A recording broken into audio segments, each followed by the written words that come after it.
वर्तमान समय हम बच्चों को दुख हरता, सुख करता, बिगड़ी को बनाने वाला बाप मिला है।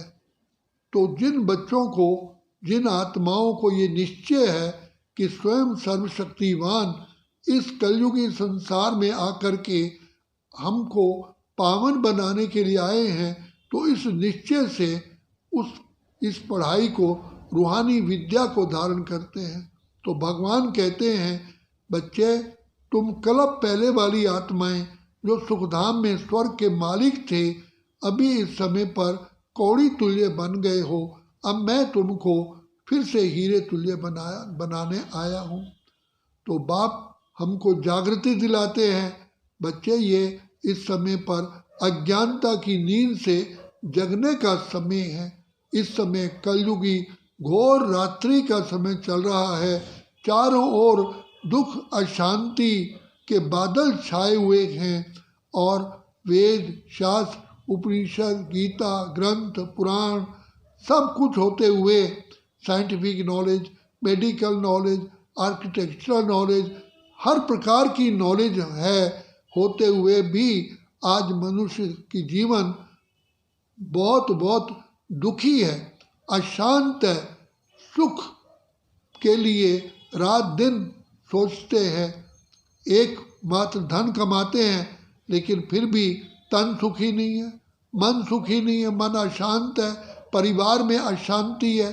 तो इन सब का कारण बाबा हमको बताते हैं कि बच्चे ये सृष्टि कर्म क्षेत्र है।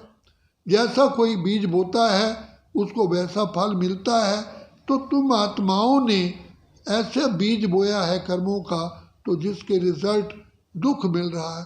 तभी भगवान को कहा, हे प्रभु हमें अंधकार से प्रकाश की ओर ले चलो। तो बाप आए हैं हमको ज्ञान की रोशनी देने के लिए। हमें ज्ञान कहा जाता है समझ को, ऐसी समझ देते हैं। तो जो हम सब आत्माएं इन 5 विकारों के जो वशीभूत हो चुके हैं, इनसे हमारा छुटकारा होता है। हम जो भी अभी कर्म करते हैं, इस माया 5 विकारों के वशीभूत होकर के करने के कारण हमें दुख की प्राप्ति होती है। जो मनुष्य क्रोध के कारण कर्म करेगा, उसकी रिजल्ट क्या होगी? क्या वो शांत मूर्त दिल दिमाग से काम कर सकता है? उसने क्रोध के वश किया। अगर क्रोध करते हुए कोई माता खाना बनाती है, तो उसको खाने वाले पर कितना उसका प्रभाव होगा? घर में सारी अशांति हो जाती है। तो हमारे दुश्मन जो हैं, ये 5 विकार हैं। 5 विकार नरक का द्वार। इसलिए हम रोज़ आरती में कहते हैं, विषय विकार मिटाओ, पाप हरो देवा। तो बाप वर्तमान समय इस माया 5 विकार रावण से हमारा छुटकारा कराने के लिए हमको रोज़ ज्ञान और योग की डोज, ज्ञान अमृत पिलाते हैं। तो अब ये अमृत पीने का समय है। का अमृत छोड़ विष काहे को खाए।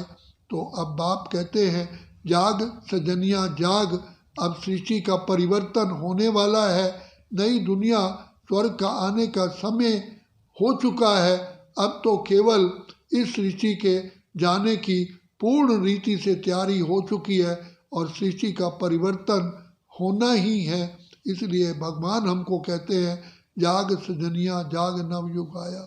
और दुनिया में भी कहा जाता है, उठ जाग मुसाफिर भोर भई, अब रैन कहाँ तू सोवत है, जो सोवत है सो खोवत है। ये प्रीत करण की रीत नहीं, प्रभु जागत है तू सोवत है। तो इसलिए अब परमात्मा पिता हमको जगाने के लिए आए हैं। जागो जागो, समय पहचानो, भारत में भगवान आए हैं परमात्मा पिता से अपना खोया हुआ वर्षा ले लो ले लो ले लो। अच्छा, ओम शांति ओम शांति ओम शांति।